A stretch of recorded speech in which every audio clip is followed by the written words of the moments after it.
함께 사도신경 하심으로 새벽 예배를 하나님 앞에 드리겠습니다.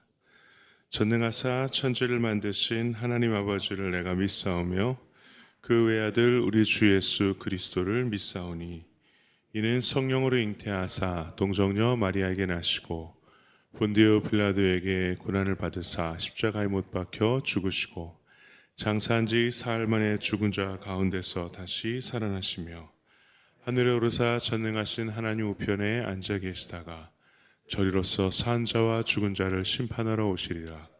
성령을 믿사오며 거룩한 공회와 성도가 서로 교통하는 것과 죄를 사하여 주시는 것과 몸이 다시 사는 것과 영원히 사는 것을 믿사옵나이다. 아멘. 새 찬송가 279장, 통일 찬송가 337장입니다. 인애하신 구세주여. 새 찬송가 279장, 통일 찬송가 337장.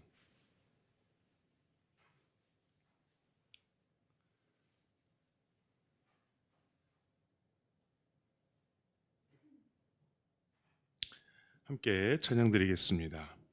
인애하신 구세주여, 내가 비오니 죄인 오라실 때에 날 부르소서. 주여 주여 내가 비오니 죄인 오라실 때에 날 부르소서.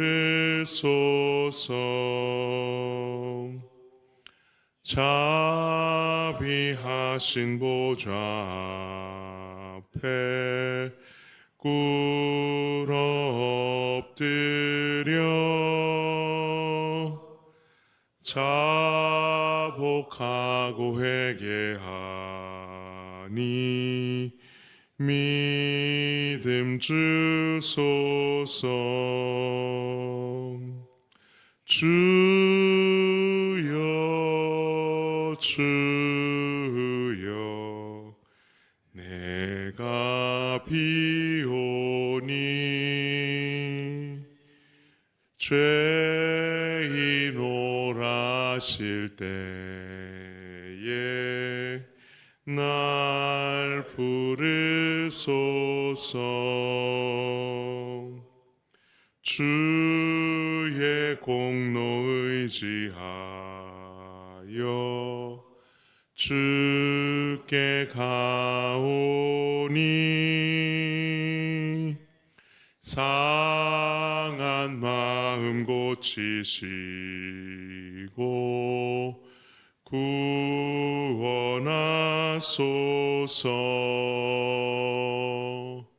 주여 주여 내가 비오니 죄인 오라실 때에 날 부르소서.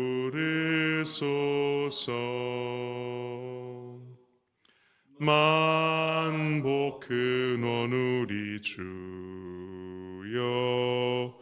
위로하소서.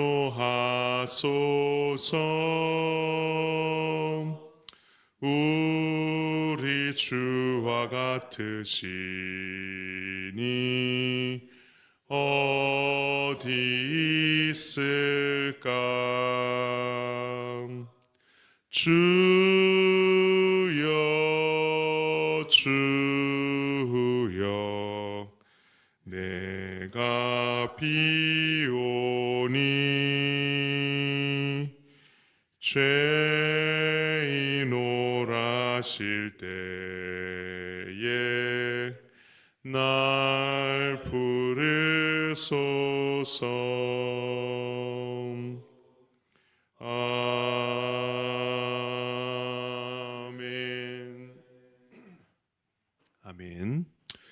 오늘부터 예레미야의 말씀을 함께 나누도록 하겠습니다.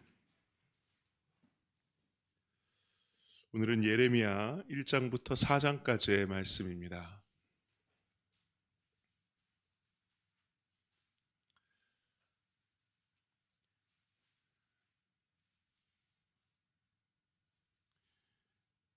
예레미야 1장 1절부터 10절까지 한 절씩 교독하겠습니다. 제가 먼저 홀수절을 읽겠습니다. 베냐민 땅 아나돗의 제사장들 중 hil기야의 아들 예레미야의 말이라. 아몬의 아들 유다 왕 요시야가 다스린 지 13년에 여호와의 말씀이 예레미야에게 임하였고, 요시야의 아들 유다의 왕 여호야김 시대부터 요시야의 아들 유다의 왕 시드기야의 11년 말까지 곧 5월에 예루살렘이 사로잡혀 가기까지 임하니라. 여호와의 말씀이 내게 임하니라. 이르시되 내가 너를 모태에 짓기 전에 너를 알았고, 내가 배에서 나오기 전에 너를 성별하였고, 너를 여러 나라의 선지자로 세웠노라 하시기로. 내가 이르되 슬프도소이다. 주 여호와여 보소서. 나는 아이라 말할 줄을 알지 못하나이다 하니, 여호와께서 내게 이르시되 너는 아이라 말하지 말고 내가 너를 누구에게 보내든지 너는 가며 내가 내게 무엇을 명령하든지 너는 말할지니라. 너는 그들 때문에 두려워하지 말라. 내가 너와 함께하여 너를 구원하리라. 나 여호와의 말이니라 하시고, 여호와께서 그의 손을 내밀어 내 입에 대시며 여호와께서 내게 이르시되 보라, 내가 내 말을 내 입에 두었노라. 보라, 내가 오늘 너를 여러 나라와 여러 왕국 위에 세워 내가 그것들을 뽑고 파괴하며 파멸하고 넘어뜨리며 건설하고 심게 하였느니라 하시니라. 아멘. 잠시 기도하겠습니다. 하나님 참 감사합니다. 오늘도 새날 새 아침을 주셔서 감사합니다. 아침에 우리를 깨워주시고 주님의 전을 사모하며 주님의 은혜를 사모하며 이 자리로 나올 수 있는 건강 주시니 감사합니다. 오늘도 복된 주님과의 동행하는 하루가 되기를 간절히 소망하며 예레미야의 말씀을 통하여 우리에게 깨닫게 하실 것을 깨닫게 하여 주옵소서. 오늘도 주님께 온전히 맡겨드리는 그러한 하루 한 주가 되길 소망하오며 예수님 이름으로 기도합니다. 아멘. 안녕히 주무셨습니까? 안녕히 주무셨습니까? 또 영상으로 이 시간 함께 새벽을 깨우는 또 믿음의 형제자매분들 축복합니다. 예레미야의 말씀 함께 나누기 전에 예레미야에 대한 간략한 안내 설명을 드리고자 합니다. 예레미야가 요시야 13년에 하나님의 말씀이 임하였다라고 기록되어 있습니다. 주전 627년경이고요. 요시야가 이제 13년, 그러니까 요시야가 총 31년 통치를 했기 때문에 요시야 왕이 다스리는 18년, 여호아스 왕 3개월, 여호야김 11년, 여호야긴 3개월, 시드기야 11년, 총 40년 6개월 동안 하나님의 말씀이 임하였고 그 말씀을 전한 선지자였습니다. 그가 활동할 동안 5명의 왕을 거쳤다라고 볼 수 있습니다.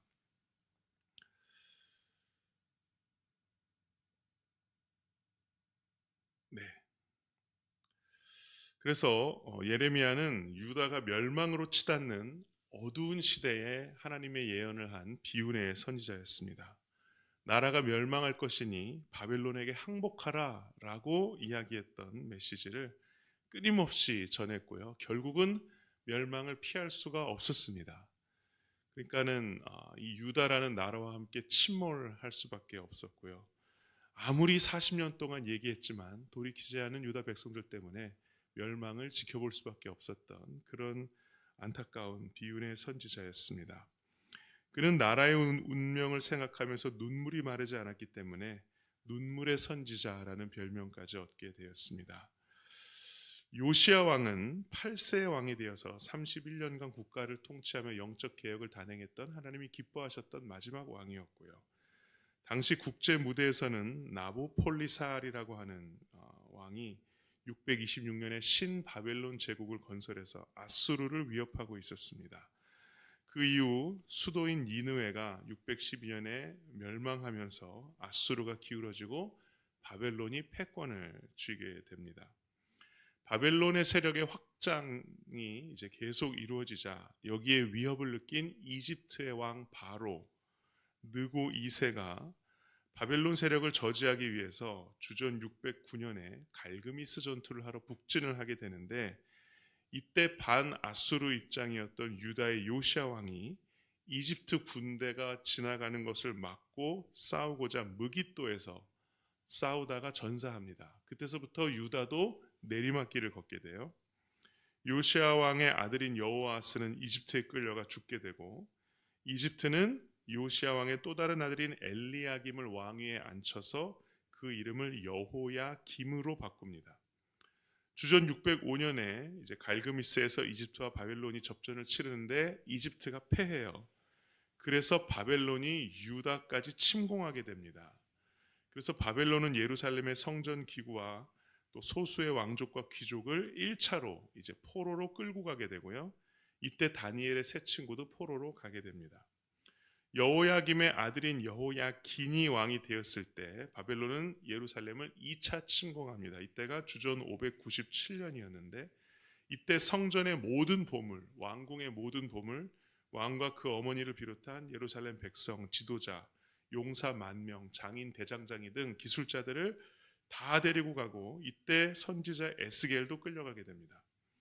이후 여호야긴의 숙부 시드기야를 왕으로 앉히지만 그도 예레미야의 권고를 무시하고 친애굽 정책을 펴다가 느부갓네살의 3차 침공을 받게 되고 이제 완전히 멸망하게 됩니다. 이때 시드기야는 두 눈이 뽑힌 채로 포로로 끌려가게 돼요.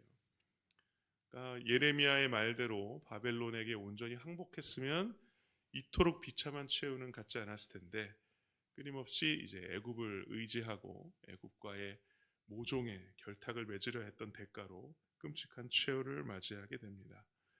예레미야는 유다의 마지막을 지켜보면서 바벨론에 항복하라라는 예언을 끊임없이 전했지만 누구도 그 메시지를 듣지 않았죠. 예레미야는 결혼하는 것, 자녀를 갖는 것, 조문 가는 것, 잔치에 참여하는 것을 금지당하는 삶으로 그렇게 보여주는 상징 행동을 통해서 심판의 긴급 상황을 정했지만 그렇게 원하는 대로 되지 않았습니다. 그럼에도 불구하고 마지막 포로의 70년이 지나면 하나님께서 포로 생활에서 돌아올 것이다 라고 소망을 예언하면서 너무 비참하지만은 않게 그렇게 끝나게 됩니다. 오늘 말씀에서 보면 예레미야를 하나님께서 택하신 장면이 나오는데요. 1장 5절 말씀 같이 한번 읽어볼까요? 예레미야 1장 5절 같이 읽겠습니다. 내가 너를 모태에 짓기 전에 너를 알았고 내가 배에서 나오기 전에 너를 성별하였고 너를 여러 나라의 선지자로 세웠노라 하시기로. 아멘. 그냥 하루아침에 어쩌다 선지자가 된 것이 아니라 하나님이 모태에 짓기 전부터 너를 알았고 태어나기 전에 너를 성별하여서 구별하여서 너를 선지자로 세웠다라고 말씀하십니다. 태어나기 전부터 예레미야는 선지자로 택함받은 사람이었다라는 것이죠. 하나님의 계시가 이루어지기 전에는 하나님의 뜻을 우리는 알 수가 없습니다. 하나님의 뜻을 드러내셔야 알게 되죠. 근데 그 계시가 드러나면요, 하나님의 뜻은 원래부터 존재했음을 깨닫게 됩니다. 이것이 그냥 하나님의 즉흥적인 마음이 아니라 원래부터 이 모든 것이 하나님의 계획이었구나라고 고백하게 돼요. 그렇지만 하나님이 계시해 주셔야 알게 되는 것이죠. 모든 것이 하나님의 통치와 질서 아래 있었음을 하나님의 계시를 깨닫고 인정하고 고백하게 되는 것입니다. 40년의 기간은 결코 짧은 기간이 아닙니다. 유다가 돌이키고 회개할 시간은 충분했습니다. 유다가 멸망할 것이 애초부터 예정되어 있지는 않았을 것이다, 이렇게 생각을 해요. 그런데 예레미야가 아무리 40년 동안 예언을 했어도 유다는 회개하거나 돌이키지 않았습니다. 그래서 유다가 할 일과 예레미야가 할 일이 있는 것이죠. 예레미야는 하나님의 마음을 대언하는 것이지만 그것을 가지고 회개하는 역할은 유다가 스스로 해야 하는 것입니다. 한 청년이 목사님 너무 요즘 수고 많으세요 하면서 염려의 문자를 보냈습니다. 이번 수련회 때문에 고생이 많으시죠? 기대가 우리 청년들에게도 많이 임하도록 그렇게 말씀도 많이 전해주시는데 그런 또 청년들의 기대 때문에도 부담스러우시지 않으세요? 이렇게 얘기하시는 거예요. 그러면서 근데 이 수련회에 기대해도 되나요? 그러면서 부담을 주는 거죠. 그런데 이제 이렇게 얘기했어요. 기대감이 있는 게 감사하다. 그리고 기대는 내가 채우는 게 아니라 하나님이 채워주실 것이다. 그러니까는 너무 교과서적인 답변 아닙니까? 이렇게 또 문자가 왔어요. 예레미야는 선지자이죠. 예레미야는 하나님이 입에 넣어주시는 말을 전하는 사람입니다. 그리고 회개는 그 말을 듣는 사람이 해야 돼요. 6절부터 9절까지 말씀을 우리 다시 한번 읽어볼까요? 6절부터 9절까지 말씀 같이 읽겠습니다. 내가 이르되 슬프도소이다. 주 여호와여 보소서. 나는 아이라 말할 줄을 알지 못하나이다 하니 여호와께서 내게 이르시되 너는 아이라 말하지 말고 내가 너를 누구에게 보내든지 너는 가며 내가 내게 무엇을 명령하든지 너는 말할지니라. 너는 그들 때문에 두려워하지 말라. 내가 너와 함께하여 너를 구원하리라. 나 여호와의 말이니라 하시고 여호와께서 그의 손을 내밀어 내 입에 대시며 여호와께서 내게 이르시되 보라 내가 내 말을 내 입에 두었노라. 아멘.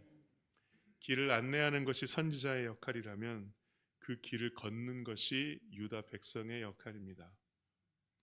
은혜를 받는 자리로 안내하는 것이 목회자의 역할이라면 그 은혜의 자리로 나아가는 것이 성도의 공동체의 역할이겠죠. 말의 능력은 말의 유려함에 있는 것이 아니라 그 말이 어디로부터 왔느냐가 중요합니다.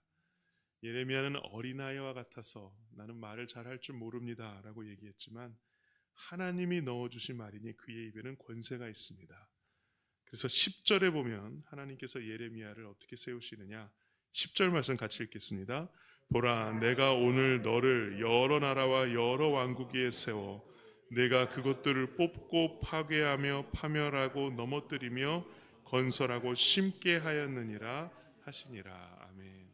어린아이와 같은 예레미야를 통해서 온 세계 열방을 향한 예언을 하시게 하시는 분은 하나님이신 줄로 믿습니다. 예레미야 2장 1절 2절 같이 읽어보겠습니다. 1절 2절 예레미야 2장 1절 2절 같이 읽겠습니다. 여호와의 말씀이 내게 임하니라. 이르시되 가서 예루살렘의 귀에 외칠지니라. 여호와께서 이와 같이 말씀하시기를 내가 너를 위하여 내 청년 때의 인애와 내 신혼 때의 사랑을 기억하노니 곧 씨 뿌리지 못하는 땅 그 광야에서 나를 따랐음이니라. 아멘. 이제부터 하나님의 진노하심이 폭포수같이 쏟아지는데요. 하나님은 지금 그 폭포수 같은 진노의 예언을 쏟아 부으시기 전에 뭘 기억하고 계시냐면 하나님께서 이스라엘 백성과 함께 사랑을 나눴던 청년 때의 인애와 신혼 때의 사랑을 기억한다라고 말씀합니다. 허니문이라고 하죠. 허니문. 근데 그때가 언제냐? 곧 씨 뿌리지 못하는 땅 광야에서 나를 따랐음이니라. 즉 이스라엘 백성이 출애굽에서 가나안에 도달하기 전까지 그 광야에서의 시간이 하나님과 이스라엘 백성의 허니문이었다는 거예요. 근데 광야에서의 시간을 기억하시는 분은 알겠지만 그때 하나님이 화를 얼마나 내셨습니까? 굉장히 많이 화를 내시고 이스라엘 백성들이 가나안에 들어가기까지 40년이 걸렸습니다. 그러니까 허니문 때 많이 싸운 거죠. 근데 그때가 하나님이 기억하실 때 신혼에 너무 아름다웠던 사랑이었다 라고 기억하신다면 지금이 얼마나 엉망이라는 거예요. 하나님과 이스라엘 백성의 관계가. 그때는 속 썩이는 백성이었는데 이제는 갈라선에 만회하는 관계, 그런 백성이 된 것입니다. 왜냐하면요, 예레미야 2장 13절 말씀 같이 읽겠습니다. 예레미야 2장 13절 같이 읽겠습니다. 내 백성이 두 가지 악을 행하였나니 곧 그들이 생수의 근원되는 나를 버린 것과 스스로 웅덩이를 판 것인데 그것은 그 물을 가두지 못할 터진 웅덩이들이니라. 네. 이스라엘이 정절을 버리게 됩니다.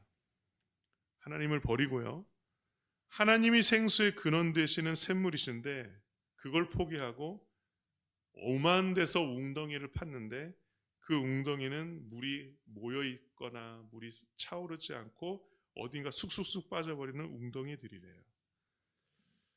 예레미야 2장 19절 말씀도 같이 읽겠습니다.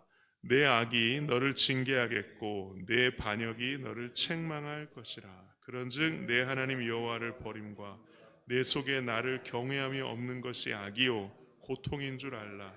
주 만군의 여호와의 말씀이니라. 아멘. 이스라엘은 너무나 어리석은 미련한 짓을 저질렀습니다.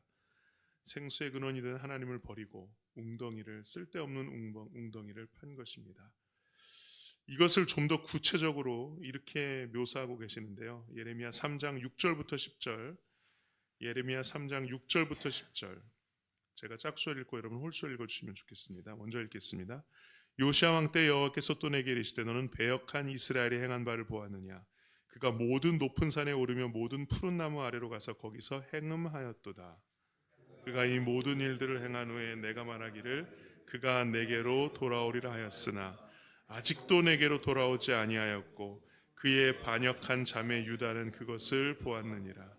내게 배역한 이스라엘이 간음을 행하였으므로 내가 그를 내쫓고 그에게 이혼서까지 주었을 때 그의 반역한 자매 유다가 두려워하지 아니하고 자기도 가서 행음함을 내가 보았노라. 그가 돌과 나무와 더불어 행음함을 가볍게 여기고 행음하여 이 땅을 더럽혔거늘. 함께 읽겠습니다. 이 모든 일이 있어도 그의 반역한 자매 유다가 진심으로 내게 돌아오지 아니하고 거짓으로 할 뿐이니라. 여호와의 말씀이니라. 아멘. 진정으로 용서하기 위해서는 진정으로 용서해야 될 죄가 무엇인지 뼈저리게 A부터 Z까지 다 알아야 되겠죠. 잘 알지 못하고 부분만 알고 용서할 수 없는 것입니다. 진정하게 하나님께서 다 용서하시려면 무슨 죄를 어디서 어떻게 졌는지 똑똑히 보시고 다 아셔야 그걸 용서를 하시건 말건 할 거 아니겠어요? 근데 누가 죄 짓는 현장을 보고 싶겠어요? 근데 하나님께서는 이스라엘과 유다가 하나님을 등돌리고 배신하고 행음하는 현장을 눈을 돌리지 않으시고 회피하지 않으시고 보셨다라는 것입니다. 그 죄악의 현장에 하나님이 계셨다라는 거예요. 왜? 그래야 그 죄를 지적하실 수 있고 그래야 그 죄를 용서하실 수 있을 것 아니겠어요? 감사하게도 그런 하나님께 이스라엘 백성 중에 돌이키려고 하는 자들이 있습니다. 예레미야 3장 22절부터 25절까지 같이 읽겠습니다. 배역한 자식들아 돌아오라. 내가 너희의 배역함을 고치리라 하시니라. 보소서 우리가 주께 왔사오니 주는 우리 하나님 여호와이심이니이다. 작은 산들과 큰 산 위에서 떠드는 것은 참으로 헛된 일이라. 이스라엘의 구원은 진실로 우리 여호와 하나님 여호와께 있나이다. 부끄러운 그것이 우리가 청년의 때로부터 우리 조상들의 산업인 양떼와 소떼와 아들들과 딸들을 삼켜 싸운즉 우리는 수치 중에 눕겠고 우리의 치욕이 우리를 덮을 것이니 이는 우리와 우리 조상들이 청년의 때로부터 오늘까지 우리 하나님 여호와께 범죄하여 우리 하나님 여호와의 목소리에 순종하지 아니하였음이니이다. 아멘. 이런 중간중간에 있었던 회개가 멸망을 지연시킨 줄로 믿습니다. 마지막으로 예레미야 4장 1절부터 4절을 우리 마지막으로 함께 읽겠습니다. 여호와께서 이르시되 이스라엘아 내가 돌아오려거든 내게로 돌아오라. 내가 만일 나의 목전에서 가증한 것을 버리고 내가 흔들리지 아니하며 진실과 정의와 공의로 여호와의 삶을 두고 맹세하면 나라들이 나로 말미암아 스스로 복을 빌며 나로 말미암아 자랑하리라. 여호와께서 유다와 예루살렘 사람에게 이와 같이 이르노라. 너희 묵은 땅을 갈고 가시덤불에 파종하지 말라. 유다인과 예루살렘 주민들아 너희는 스스로 할례를 행하여 너희 마음 가죽을 베고 너와 여호와께 속하라. 그리하지 아니하면 너희 악행으로 말미암아 나의 분노가 불같이 일어나 사르리니 그것을 끌 자가 없으리라. 아멘. 회개하고 돌아오는 이스라엘 백성에게 하나님께서 말씀하십니다. 내가 돌아오려거든 내게로 돌아오라. 돌이키라라는 말이 히브리어 슈브인데 예레미야에서는 이 슈브라는 말이 125회 사용된다고 합니다. 그러니까 예레미야는 40년 동안 끊임없이 돌이켜라, 돌이켜라, 돌아오라, 돌아오라 하나님의 말씀을 전하는 것이죠. 하나님은 돌이키라 말씀하시면서 진리와 공평과 정의로 서약하라 라고 말씀하십니다. 진리와 공의와 정의로운 삶을 사는 것이 회개다라는 것이죠. 근데 그 회개를 뭐에 비유하시냐면요, 3절 뒷부분에 보면 너희 묵은 땅을 갈고 라고 되어 있습니다. 또 4절에 보면 너희는 스스로 할례를 행하여 너희 마음 가죽을 베고 라고 되어 있습니다. 묵은 땅을 갈아보셨나요? 네, 딱딱하게 굳어버린 땅, 묵은 땅을 가는 것 쉽지 않을 것입니다. 회개가 쉽지 않다는 것입니다. 할례를 받는 것 고통스러운 것이죠. 지금처럼 마취가 있는 게 아니잖아요. 그냥 생사를 베어내는 거잖아요. 근데 마음의 가죽에 그 포피를 잘라내어라 라고 얘기하면서 묵은 땅을 갈아엎고 그리고 마음의 할례를 받는 것 둘 다 굉장히 어려운 일이고 고통스러운 일이지만 주님 앞에 회개하기 위하여 돌아오기 위하여 이 고통의 회개를 하나님께 드리라 라고 말씀하고 있습니다. 고통스러운 이유는 하나죠. 내 죄를 내가 직면해야 하는 것이죠. 나의 부족한, 나의 연약한, 수치스러운 나도 용서하지 못할 나의 자아를 내가 직면하며 주님 앞에 그것을 회개하는 마음으로 돌이켜야 하는 것. 우리가 예레미야의 말씀 묵상하면서 주님께 돌이켜야 할 것들이 온전히 돌이켜지는 그러한 우리의 묵상과 우리의 삶이 되기를 간절히 축원합니다. 아멘. 함께 기도하겠습니다. 그렇습니다. 회개는 묵은 땅을 갈아엎는 일입니다. 우리의 마음이 묵은 땅같이 딱딱하게 굳어져 있는 것은 아닙니까? 딱딱하게 굳어진 땅에는 영양분이 공급되기도 어렵고 수분도 그대로 젖어들기가 어렵습니다. 묵은 땅을 갈아엎는 우리가 되기를 소망합니다. 또한 할례를 받는 것, 내 마음에 영원한 하나의 흔적을 남기는 것, 그 마음의 할례를 받는 것도 고통스러운 일입니다. 그냥 굳어져 버리고 덮은 마음을 생채기를 내어서 그곳을 주님 앞에 내어 꺼내 보이고 그 아픈 부분을 스스로 바라보아야 하는 이 마음의 할례 또한 고통스러운 일입니다. 그러나 이렇게라도 하나님께서 돌이키게 하지 아니하시면 우리에게 또 어떤 결말이 있을지는 모릅니다. 하나님 주님 앞에 회개함으로 돌이키고 또 돌이키는 우리의 마음과 심령이 되게 하여 주시옵소서. 나의 죄뿐만 아니라 이 땅의 죄, 이 나라의 죄, 이 민족의 죄, 이 땅의 주의 백성들의 죄까지도 기도할 수 있는 예레미야 같은 영성을 허락하여 주옵소서. 우리 함께 기도하겠습니다. 하나님 아버지 감사합니다. 아버지 예레미야의 말씀을 통하여 돌아오라 돌이키라라는 말씀을 우리에게 주시는 말씀으로 듣습니다. 아버지 하나님 무엇을 돌이켜야 하겠습니까? 무엇을 주님 앞에 돌아오도록 하여야 하겠습니까? 굳은 땅 같은 마음으로서는 그것을 깨닫기도 조차 어렵습니다. 내 마음이 굳어져 있습니까? 주여 갈아엎어 주시옵소서. 주여 내 마음을 기경하여 주옵소서. 딱딱한 마음에 무엇이 심길 수가 있겠습니까? 아버지 우리 마음의 가죽을 베는 마음의 할례를 얘기하셨습니다. 아버지 하나님의 백성이라는 것을 내 마음의 흔적에 남기길 원하시는 하나님, 주여 고통스럽지만 주님 앞에 회개하고 돌이킬 것, 주님 앞에 용서를 구할 수 있는 우리의 심령 될 수 있도록 인도하여 주옵소서. 나의 죄 때문만이 아니라 온 이스라엘 온 유다의 죄까지도 우리 예레미야는 다 끌어안고 기도했던 예레미야처럼 아버지 주님 앞에서 인도하여 주시고 함께해 주시고 붙들어 주시옵소서. 주의 올라오는 종 가운데 함께하여 주옵소서. 우리 극동의 젊은이들을 위해서 함께 기도해 주시면 감사하겠습니다. 이제 8월 15일 목요일 1일 수련회가 있는데 그 자리 정말 우리 청년들이 귀한 시간 구별하여 내어서 모이게 힘쓰는 아주 귀한 날입니다. 그 시간이 헛되지 않도록 돌봐주시고 또 그 기대가 차오르는 것 이상으로 주님께서 은혜와 또 주님의 놀라운 은총, 기쁨과 또 행복의 시간을 주께서 내려 주시옵소서.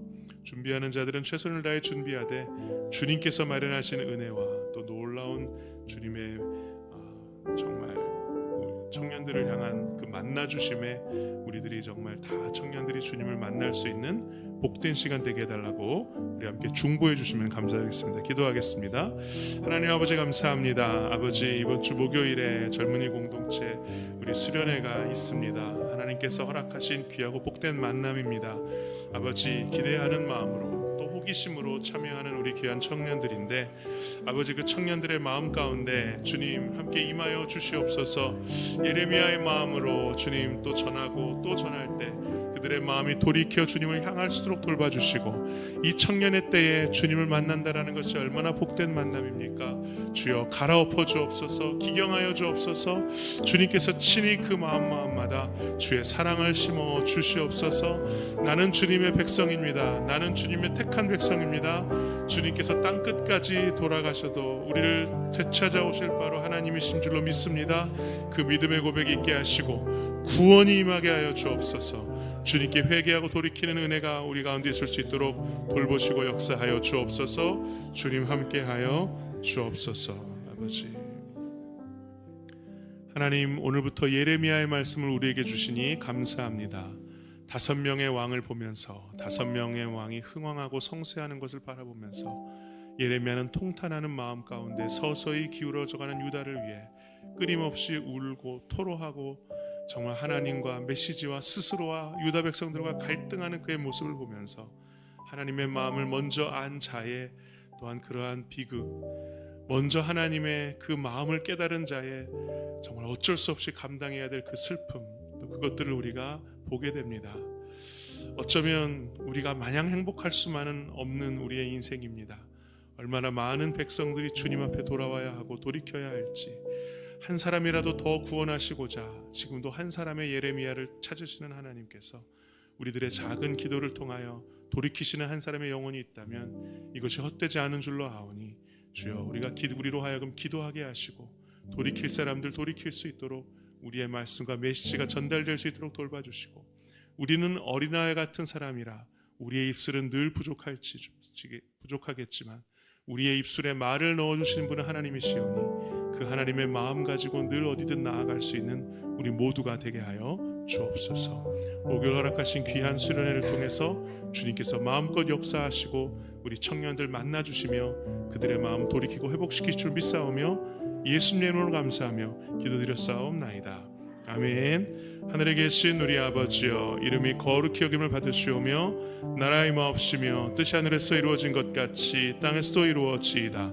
오늘날 우리에게 일용할 양식을 주옵시고 우리가 우리에게 죄진 자를 사하여 준 것 같이 우리 죄를 사하여 주옵시고 우리를 시험에 들게 하지 마옵시고 다만 하게서 구하옵소서. 대개의 나라와 권세와 영광이 아버지께 영원히 있사옵나이다. 아멘.